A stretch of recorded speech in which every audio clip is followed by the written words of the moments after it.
Hello friends, welcome back to our channel taste buds by Soumya Mithun. So ഇന്നൊരു സ്റ്റേക്കേഷൻ്റെ video ആയിട്ടാണ് ഞാൻ വന്നിട്ടുള്ളത്. അപ്പോൾ സ്ഥലം എവിടെയാണെന്ന് വെച്ച് കഴിഞ്ഞാൽ കൊച്ചിനിലെ ലേ മെറിഡിയൻ ഹോട്ടലിലാണ് ഞങ്ങൾ സ്റ്റേക്കേഷൻ എടുത്തത്. അപ്പോൾ സ്റ്റേക്കേഷൻ എന്താണെന്ന് അറിയില്ലാത്തവർക്കും അതേപോലെ ഇതിൻ്റെ താരിഫും കാര്യങ്ങളൊക്കെ അറിയാൻ ആഗ്രഹമുള്ളവർക്കും ഈ വീഡിയോ മുഴുവനായിട്ട് കണ്ടു കഴിഞ്ഞാൽ നല്ലൊരു ഐഡിയ കിട്ടും. വളരെ ചെറിയൊരു റേറ്റിൽ തന്നെ നിങ്ങൾക്ക് അടിപൊളിയായിട്ട് ഒരു 5 സ്റ്റാർ ഹോട്ടലിൽ ഡിന്നർ ആൻഡ് ബുഫേ എൻജോയ് ചെയ്ത് തരാം. രാവിലത്തെ ബ്രേക്ക്ഫാസ്റ്റും എൻജോയ് ചെയ്ത് കുട്ടികൾക്ക് വേണ്ടിയിട്ടുള്ള കുറേ കാര്യങ്ങളൊക്കെ അവിടെ അവർ ഒരുക്കിയിട്ടുണ്ട്. അതെല്ലാം കൂടി എൻജോയ് ചെയ്ത് വരാം. അപ്പോൾ നോക്കൂ, നമ്മുടെ ഒരു ക്രിസ്മസ് ഡെക്കറേഷൻസൊക്കെ ഇവിടെ അടിപൊളിയായിട്ട് അവർ ചെയ്ത് വെച്ചിട്ടുണ്ട്. പിള്ളേരൊക്കെ ഇതൊക്കെ കണ്ടാൽ നല്ല ഹാപ്പി ആവും. പിന്നെ സേഫ്റ്റി മാൻഡേറ്ററി ആണല്ലോ, അപ്പോൾ സേഫ്റ്റി മെഷേഴ്സൊക്കെ ഹോട്ടൽസ് എടുക്കുന്നുണ്ട് കേട്ടോ. അത് നിങ്ങൾ പേടിക്കണ്ട. എല്ലാവരും ഫേസ് ഷീൽഡും മാസ്കൊക്കെ യൂസ് ചെയ്തിട്ട് തന്നെയാണ് അവിടെയും നമ്മുടെ നല്ലൊരു അറ്റ്മോസ്ഫിയർ തന്നെയായിരുന്നു അവിടെയും ഉണ്ടായിരുന്നിട്ടുള്ളത്. അപ്പോൾ ഇപ്പോൾ ഈ ഹോട്ടലൊക്കെ സ്റ്റേക്കേഷൻ ഒത്തിരി പേര് എടുത്ത് തുടങ്ങിയിട്ടുണ്ട് കേട്ടോ. നമ്മൾ ചെന്നപ്പോൾ ഒത്തിരി ഫാമിലീസ് അവിടെ ഇതുപോലെ പുറത്തിറങ്ങാതിരുന്നവരൊക്കെ സ്റ്റേക്കേഷനായിട്ട് വേണ്ടിയിട്ട് വന്നിട്ടുണ്ട്. പിന്നെ ഞങ്ങൾ എടുത്തുന്നത് ഒരു ഡീലക്സ് റൂമായിരുന്നു. അപ്പോൾ ഇതാണ് ഞങ്ങളുടെ റൂം. പിന്നെ ഓരോ സീ ഫേസിങ് ഉണ്ട്. അതേപോലെ തന്നെ സീ അല്ല കേട്ടോ, അവിടെ കായലാണ്. കായൽ ഫേസിങ് ആയിട്ടുള്ള റൂമുണ്ട്. അതേപോലെ തന്നെ നമ്മൾ സിറ്റിയിലേക്ക് ഫേസ് ചെയ്യുക, കൊച്ചിൻ സിറ്റിയിലേക്ക് ഫേസ് ചെയ്യുന്ന റൂംസ് ഉണ്ട്. അങ്ങനെ ഓരോ കാറ്റഗറി ഉണ്ട്. ഞാൻ ബുക്ക് ചെയ്യാൻ കുറച്ച് ഡിലേ ആയതുകൊണ്ട് എനിക്ക് സ്വിമ്മിംഗ് പൂളിലേക്ക് ഫേസ് ചെയ്യുന്ന ആ ഒരു വ്യൂ കിട്ടിയുള്ളൂ. അപ്പോൾ എന്നാലും കുഴപ്പമില്ല, എനിക്ക് അടിപൊളി ഒരു റേറ്റ് തന്നെയാണ് കേട്ടോ ഇത് കിട്ടിയത്. അപ്പോൾ ഇതിൽ ഏറ്റവും അട്രാക്റ്റീവ് ആയിട്ടുള്ളൊരു ഘടകം എന്താണെന്ന് വെച്ച് കഴിഞ്ഞാൽ ഈ പ്ലേസാണ്. ഇവിടുത്തെ ഡിന്നർ ഗൈസ് സോ അമേസിങ് ഡിന്നറാണ് കേട്ടോ. എല്ലാ കൂട്ടവും ഉണ്ട്. എല്ലാ കൂട്ടം എന്ന് പറഞ്ഞാൽ മട്ടൺ, ബീഫ്, ചിക്കൻ, അങ്ങനെ എല്ലാനും. സാധാരണ മട്ടൺസ് ഒന്നും അവൈലബിൾ ആയിരിക്കില്ല ചില ബുഫേസിനകത്ത്, പക്ഷേ മട്ടനൊക്കെ ഉണ്ടായിരുന്നു. അതുപോലെ തന്നെ എല്ലാ സാധനം ഉണ്ടെന്ന് പറയാം, ഒന്നും മിസ്സാക്കാതെ എല്ലാ സാധനവും. പിന്നെ നല്ല ഒരു ലൈറ്റ് മ്യൂസിക് ആയിരുന്നു. അദ്ദേഹം നന്നായിട്ട് അവിടെ ഇരുന്ന് പാടുന്നുണ്ടായിരുന്നു. അതുപോലെ തന്നെ വേറെ ഒരു ഇതെന്താണെന്ന് വെച്ച് കഴിഞ്ഞാൽ ഇവിടെ ലൈറ്റ് ഇത്തിരി കുറവാണ്. അപ്പോൾ അതുകൊണ്ടാണ് നമുക്ക് ഫോക്കസ് ചെയ്തിട്ട് ഓരോ സാധനങ്ങളും എടുക്കാൻ പറ്റാത്തത്. അതായത് ഒരു ക്യാൻഡിൽ ലൈറ്റൊക്കെ മൂഡ് വരുന്ന രീതിയിലുള്ള ചെറിയ ചെറിയ ലൈറ്റ്സ് ആണ് കേട്ടോ അവിടെ ഇട്ടിരുന്നത്. അപ്പോൾ അത് മാത്രം ഒരു ചെറിയൊരു നമുക്ക് വീഡിയോ അത്ര നന്നായിട്ട് എടുക്കാൻ പറ്റിയില്ല.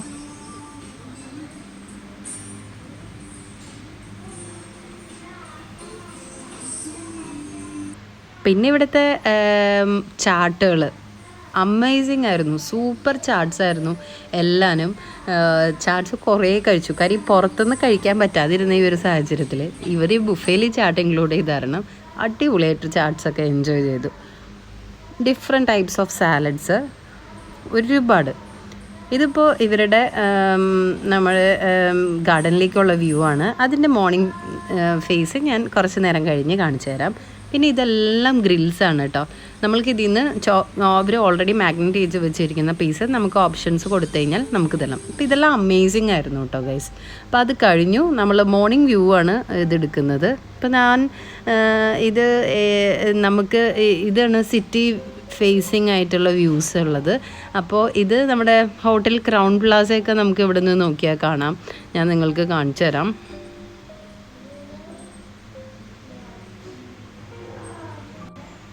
ഇതാ ഹോട്ടൽ ക്രൗൺ പ്ലാസ. അപ്പോൾ ഇതൊക്കെ വളരെ അടുത്തടുത്താണ് കേട്ടോ. ഇവർ രണ്ടും ഓപ്പോസിറ്റാണ്. അപ്പോൾ ഇനി നമ്മൾ ബ്രേക്ക്ഫാസ്റ്റാണ് കഴിക്കാൻ പോകുന്നത്. അപ്പോൾ ബ്രേക്ക്ഫാസ്റ്റും ബുഫേയാണ് നമ്മുടെ പാക്കേജിനകത്ത് ഇൻക്ലൂഡഡ് ആയിട്ടുള്ളത്. അത് കൂടാതെ തന്നെ നമുക്ക് കുക്കിംഗ് ക്ലാസ്സസ്, അതൊരു ചെറിയൊരു കുക്കിംഗ് ക്ലാസ് അവിടുത്തെ ഷെഫിൻ്റെ വക കുട്ടികൾക്കൊക്കെ കൊടുക്കും. അതുപോലെ തന്നെ ഇവിടെ എൻജോയ് ചെയ്യാൻ പറ്റിയ ഒരു ഏരിയയൊക്കെ ഉണ്ട്. അവിടെയൊക്കെ നമുക്ക് പോയിരിക്കാം. നമുക്കൊരു ദിവസം അടിപൊളിയായിട്ട് നമുക്കിവിടെ ഫാമിലി ആയിട്ട് വന്ന് ചെയ്യാവുന്നതേ ഉള്ളൂ. പിന്നെ അതുപോലെ തന്നെ 11 വയസ്സിന് മേളിലുള്ള കുട്ടികൾക്ക് മാത്രമാണ് കേട്ടോ ഇവിടെ ചാർജബിൾ ഉള്ളത്. അപ്പോൾ 11 വയസ്സ് താഴെയുള്ള കുട്ടികൾക്കൊക്കെ ഫ്രീ ആണ്. നമുക്ക് അഡൽട്ട്സിന് മാത്രമാണ് ചാർജസ് വരുന്നത്. അപ്പോൾ പ്രത്യേകിച്ച് കൂടുതൽ എമൗണ്ട് നമുക്ക് അങ്ങനെ ആവില്ല. ഇനി ഇവിടെ രാവിലത്തെ ബ്രേക്ക്ഫാസ്റ്റും ഇതുപോലെ തന്നെ എല്ലാ ടൈപ്പ് ഫുഡും അവൈലബിൾ ആണ്. ഇത് കഴിഞ്ഞിട്ട് ഇവരൊരു ബ്രഞ്ചുണ്ട്. ബ്രഞ്ചിനും നമ്മളെ ഇന്നലത്തെ രാത്രിയിലത്തെ ബുഫേ പോലെയാണ്. അടിപൊളി ബ്രഞ്ചാണ് ഇവിടുത്തെ കേട്ടിട്ടുണ്ട്. പക്ഷേ ഞങ്ങൾ അതിന് നിന്നില്ല, കാര്യം ഓൾറെഡി ബ്രേക്ക്ഫാസ്റ്റ് കഴിച്ചപ്പോൾ നല്ല ഹെവിയായി. പിന്നെ ബ്രഞ്ചും കൂടെ നമ്മൾക്ക് എടുക്കാനായിട്ട് തോന്നിയില്ലായിരുന്നു. അപ്പോൾ ഞങ്ങൾ ഇവിടെ നിന്ന് ബ്രേക്ക്ഫാസ്റ്റൊക്കെ എൻജോയ് ചെയ്യാണ്. കുട്ടികൾക്കൊക്കെ ബ്രേക്ക്ഫാസ്റ്റ് വളരെ ഇഷ്ടപ്പെട്ടു. ഇനി ഇതിൻ്റെ ഏറ്റവും അട്രാക്റ്റീവ് ആയിട്ടുള്ള ഒരു ഇതെന്താണെന്ന് വെച്ച് കഴിഞ്ഞാൽ, ഞങ്ങൾ ഇതുവരെ ലേ മെറിഡിയനിൽ ആദ്യമായിട്ടാണ് വന്നിരിക്കണതെന്ന് പറഞ്ഞു. ഞാൻ വിചാരിച്ചില്ല ഈ ഹോട്ടലിൻ്റെ ബാക്കിൽ ഇത്രയധികം ബ്യൂട്ടിഫുൾ ആയിട്ടുള്ള, അതായത് പ്രകൃതിയോട് ചേർന്നിണങ്ങിയിട്ടുള്ള പ്ലേസസ് ഉണ്ടാവുമെന്ന് ഞാൻ വിചാരിച്ചില്ല. കാര്യം ഇവിടെ നിന്ന് ഈ ഒരു റെസ്റ്റോറൻറ്റിൻ്റെ അവിടെ നിന്ന് ഫേസ് ചെയ്യുന്ന വ്യൂ എന്ന് പറഞ്ഞു കഴിഞ്ഞാൽ ഒരു ഗാർഡനിലേക്ക് ഫേസ് ചെയ്യുന്ന വ്യൂ ആണ്.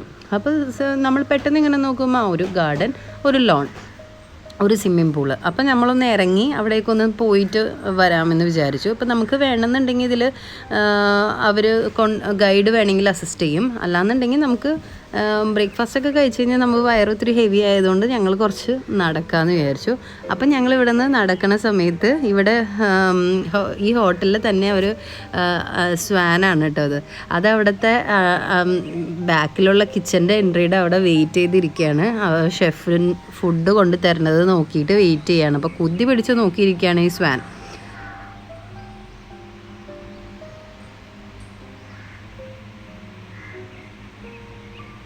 സോ ഗൈസ്, ഇവിടെ നല്ലോണം ചെടികളും കുറേ കാര്യങ്ങളൊക്കെ ഉണ്ട് കേട്ടോ. നല്ല ഭംഗിയായിട്ട് ഇതൊക്കെ ഓരോ സ്ഥലങ്ങളിൽ അറേഞ്ച് ചെയ്ത് വെച്ചിട്ടുണ്ട്. പിന്നെ ഇവിടുന്ന് അങ്ങോട്ട് നടന്നു തുടങ്ങിയപ്പോഴാണ് ഓരോ കാര്യങ്ങളും ഞാൻ കണ്ടത്. ഇത് നോക്കുക, ഈ ചക്കമരമാണിത്, പ്ലാവ്. ഇത് നട്ടത് പ്രഭുദേവയാണ്. അത് ഓരോ കൊല്ലത്തിലും ഓരോരുത്തരും നട്ട പ്ലാവ്, ചക്കൊക്കെ അവിടെ ഇങ്ങനെ എഴുതി വെച്ചിട്ടുണ്ട്. അതേപോലെ തന്നെ ഒരു ബട്ടർഫ്ലൈ ഗാർഡൻ. ഈ കൊച്ചിയിൽ ഇത്രയധികം ബട്ടർഫ്ലൈസിനെ വെച്ചിട്ടൊരു ഗാർഡൻ ഉണ്ടാവും ഞാൻ വിചാരിച്ചില്ല. ഒത്തിരി ബട്ടർഫ്ലൈസ് ഉണ്ടായിട്ട് ഇവിടെ, കുറേ കുഞ്ഞു ബട്ടർഫ്ലൈസ്. ഇത് നമുക്ക് ചീരവിത്താണ് ഈ ബട്ടർഫ്ലൈൻ്റെ ഉള്ളിൽ ഒരു ആകൃതിയിൽ ഇട്ടിരിക്കുന്നത്. ഇതൊക്കെ അടിപൊളിയായിരുന്നു.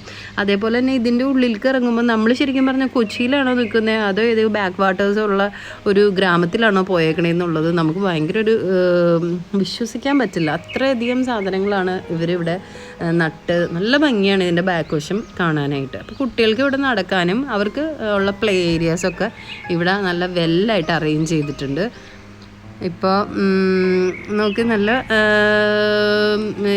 അതേപോലെ സ്ലൈഡ്സ്, ഊഞ്ഞാൽ, അങ്ങനെയുള്ള കാര്യങ്ങളൊക്കെ ഇവിടെ കുട്ടികൾക്ക് വേണ്ടിയിട്ട് ഇട്ടിട്ടുണ്ട്. അപ്പോൾ മോളൊക്കെ അത് ഓടി കിടന്ന് എൻജോയ് ചെയ്യായിരുന്നു. അവൾ തന്നെ കരുതിയില്ല ഇവിടെ ഇങ്ങനെയൊക്കെ ഉണ്ടാവും എന്നുള്ളത്. മക്കൾക്ക് ഭയങ്കര ഹാപ്പിയായി, നല്ല റിലാക്സ്ഡ് ആയിരുന്നു. അധികം വെയിലൊന്നുമില്ല, നല്ലോണം മരങ്ങളുടെ അടിയിലാണ് ഇവരിരുന്ന് ഈ ഊഞ്ഞാലാടുന്നതും. പാർക്കിലൊക്കെ ഇപ്പോൾ നമുക്ക് കുട്ടികളെ കൊണ്ടുപോയി ഇപ്പോൾ കളിപ്പിക്കാനൊക്കെ പറ്റില്ലല്ലോ. അപ്പോൾ അതുകൊണ്ട് അവർക്ക് ഇതൊക്കെ ഭയങ്കര ഒരു റിലാക്സിങ് ആയിട്ട് തോന്നി.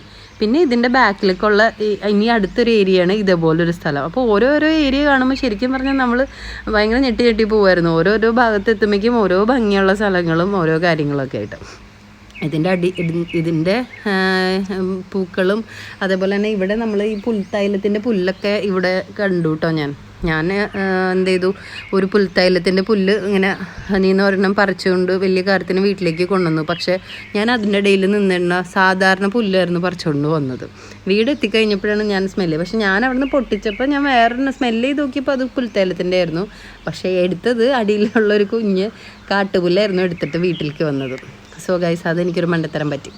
അത് കഴിഞ്ഞിട്ട് പിന്നെ ഇതാണ് ബാക്ക് വാട്ടറിൻ്റെ എൻട്രി. ഇവിടെ നിന്ന് ബോട്ടിംഗ് ഒക്കെ ഉണ്ട് കേട്ടോ. പക്ഷേ ഇത് ഈ ഹോട്ടലിൽ നിന്നുള്ള ബോട്ടിംഗ് അല്ല എന്ന് എനിക്ക് തോന്നി. പക്ഷെ ഒരു ബോട്ട് പോകുന്നത് കണ്ടു. പക്ഷെ നമ്മൾ എവിടെ നിന്നാണെന്നുള്ളത് അന്വേഷിച്ചില്ല. ഇതാ നമ്മുടെ കൊച്ചിയിലെ പ്രശസ്തമായിട്ടും ചെരിഞ്ഞ് നിൽക്കുന്ന ആ ഒരു ബിൽഡിംഗ് എന്ന് പറയുന്നത്. അത് ഇവിടുന്ന് നോക്കിക്കഴിഞ്ഞാൽ വളരെ നിയറസ്റ്റായിട്ട് കാണാം. വളരെ കാടൊക്കെ പിടിച്ചതിരിക്കുകയാണ്. പിന്നെ ഞങ്ങൾ ഇവിടെ കുറച്ച് നേരം നിന്നു. നല്ല ആഴമുള്ള കായൽ കാരണം അധികം നേരം കുട്ടികളായിട്ട് ആ സൈഡിൽ നിന്നില്ല. കാര്യം സൈഡിൽ കെട്ടിയിട്ടുണ്ടായില്ല. അപ്പോൾ ഞങ്ങൾ ആ ഭാഗത്തുനിന്ന് പോന്നു. പിന്നെ ഇവിടെ സൺസെറ്റ് സിനിമ ക്ലബ്ബ് ഉണ്ട് കേട്ടോ. അതായത് ഞങ്ങൾ ഇന്നലെ രാത്രി വന്ന സമയത്ത് ഇവിടെ നൈറ്റ് ഇവിടെ മൂവി ഇട്ടേക്കായിരുന്നു. അപ്പോൾ നമുക്ക് ഫാമിലി ആയിട്ട് വരുന്നുണ്ടെങ്കിൽ നൈറ്റ്സ് വലിയ സ്ക്രീനിൽ ഇവിടെ മൂവി കാണാൻ പറ്റും. നമുക്കിപ്പോൾ ഈ കൊറോണയൊക്കെ കാരണം മൂവീസൊക്കെ മിസ്സിങ് ആണല്ലോ. നമുക്കൊന്നും കാണാൻ പറ്റാതെ ബിഗ് സ്ക്രീൻ മിസ്സിങ് ആണ്. അപ്പോൾ ആ ഒരു ബിഗ് സ്ക്രീൻ ഇവിടെ എൻജോയ് ചെയ്യാൻ പറ്റും. പിന്നെ swimming pool as usual allowed അല്ല. ഇപ്പോൾ കൊറോണ കാരണം സ്വിമ്മിംഗ് പൂൾ അലൗഡ് അല്ല. പിന്നെ ഇത് ആ സ്വാനിൻ്റെ വീടാണ് കേട്ടോ. അപ്പോൾ സ്വാൻ്റെ വീടാണെന്ന് തോന്നുന്നു. പക്ഷേ ഇപ്പോൾ ആ സ്വാൻ അതിനകത്ത് ഉള്ളിൽ കയറാൻ പറ്റുമെന്ന് എനിക്ക് തോന്നില്ല. ഞങ്ങൾ അസ്യൂം ചെയ്തതാണ് ഇത് ആ സ്വാൻ്റെ വീടായിരിക്കും എന്നുള്ളത്. അല്ലാന്നുണ്ടെങ്കിൽ ചിലപ്പോൾ വല്ല പ്രാവുകളോ ഒക്കെ വന്നിരുന്നിരുന്ന വീടായിരിക്കും. ഇതൊക്കെ ഇതിൻ്റെ സൈഡിൽ കൂടെ ഉള്ള വഴിയാട്ടോ. ഞങ്ങൾ പോകുന്തോറും നമുക്ക് ഭയങ്കര അതിശയം തോന്നുമായിരുന്നു, ഇത് ശരിക്കും പറഞ്ഞു കഴിഞ്ഞാൽ മെറിഡിയൻ്റെ ബാക്ക് തന്നെയാണോ എന്നുള്ളത്. അങ്ങനെ ഈ വശത്തേ കൂടെയൊക്കെ കുറേ നടന്നു. അപ്പോൾ നല്ലൊരു പ്ലസൻ്റ് ആയിരുന്നു കേട്ടോ. ഇനി ഞാനിതിൻ്റെ താരിഫിനെ പറ്റി പറയാം. ഇത് ഞങ്ങൾക്ക് 4400 രൂപയ്ക്കാണ് ടോട്ടൽ കിട്ടിയത് കേട്ടോ. അപ്പോൾ നിങ്ങൾക്ക് വേണമെന്നുണ്ടെങ്കിൽ ഡയറക്റ്റ് സൈറ്റ് വഴി ബുക്ക് ചെയ്യാം. അല്ലാന്നുണ്ടെങ്കിൽ സൈറ്റ് വഴി ബുക്ക് ചെയ്യുമ്പോൾ ഒരു 400-500 രൂപ കൂടുതലായിരിക്കും. ഏറ്റവും നല്ലത് നിങ്ങൾ അത് ഹോട്ടലിൽ ഡയറക്റ്റ് വിളിച്ച് സ്റ്റേക്കേഷൻ വേണമെന്ന് പറയുകയാണെന്നുണ്ടെങ്കിൽ അവരെന്തായാലും ആ ഒരു സ്റ്റേക്കേഷൻ്റെ പാക്കേജിനകത്ത് ഡിഫറെൻറ്റ് ടൈപ്സ് ഓഫ് റൂമുകളുണ്ട് കേട്ടോ. ഞങ്ങളെടുത്തത് ഡിലക്സ് റൂമാണ്. ബേസിക് റൂമുണ്ട്, അത് ചിലപ്പോൾ ഇതിനും കുറയുമായിരിക്കും. പിന്നെ ഡിലക്സ് റൂം, പിന്നെ അത് കഴിഞ്ഞിട്ട് ഒരു ജക്കൂസി ഉള്ളൊരു റൂമുണ്ട്. അത് പക്ഷേ ഒരെണ്ണേ ഉള്ളൂ, അത് എപ്പോഴും അലൗഡ് ആയിരിക്കില്ല, പെട്ടെന്ന് ബുക്കിംഗ് ആവും. അപ്പോൾ അത് കുറേ ദിവസത്തിന് ശേഷമാണ് നിങ്ങൾ എടുക്കണമെന്നുണ്ടെങ്കിൽ നേരത്തെ നിങ്ങൾക്ക് ഒരാഴ്ചയ്ക്ക് മുന്നൊക്കെ ആണെങ്കിൽ നേരത്തെ കൂട്ടി ബുക്ക് ചെയ്യാം. എനിക്കത് മിസ് ചെയ്തു. ശരിക്കും അതും കൂടി ഉണ്ടായിരുന്നെങ്കിൽ കുറച്ചുകൂടെ നന്നായിരുന്നു എന്ന് എനിക്ക് തോന്നി. അപ്പോൾ 4400 ആണ് ഞങ്ങൾ ഇൻക്ലൂഡിങ് ടാക്സ് അടക്കം ഞങ്ങൾക്ക് ഈ ഫുഡ് ബ്രേക്ക്ഫാസ്റ്റ് അടക്കം ഈ ഒരു പാക്കേജ് കിട്ടിയത്. അപ്പോൾ നിങ്ങൾക്ക് ഈ സ്റ്റേക്കേഷൻ്റെ പാക്കേജിനെ പറ്റി മനസ്സിലായെന്ന് വിചാരിക്കുന്നു. നല്ല വേർത്താട്ടോ ഗൈസ്. ആർക്കെങ്കിലും ഇപ്പോൾ പോകാൻ താല്പര്യം ഉണ്ടെങ്കിൽ പെട്ടെന്ന് തന്നെ എടുത്തോളൂ. അപ്പോൾ എൻ്റെ ഈ വീഡിയോ നിങ്ങൾക്ക് ഉപകാരമായെന്ന് വിചാരിക്കുന്നു. ഇനി എന്തായാലും അടുത്ത ഒരു കുക്കിംഗ് വ്ളോഗായിരിക്കും ഡെഫിനറ്റ്ലി, അങ്ങനെ വിചാരിക്കുന്നു. ഇപ്പോൾ കുറച്ച് ട്രാവലിംഗ് ഉണ്ടായത് കാരണം ഇതെല്ലാം എനിക്ക് ഇൻക്ലൂഡ് ചെയ്യാൻ പറ്റിയത് കൊണ്ടാണ് ചെയ്തത്. അപ്പോൾ തരുന്ന സപ്പോർട്ട് ഇനിയും തരിക. ഇതിലാരെങ്കിലും എൻ്റെ വീഡിയോ ആദ്യമായിട്ട് കാണുന്നവരുണ്ടെന്നുണ്ടെങ്കിൽ എന്തായാലും നിങ്ങൾ സബ്സ്ക്രൈബ് ചെയ്യാൻ മറക്കരുത്. ഇനി എന്തായാലും നല്ല നല്ല വീഡിയോസ് ആയിട്ട് വരുന്നവരേക്കും ബൈ.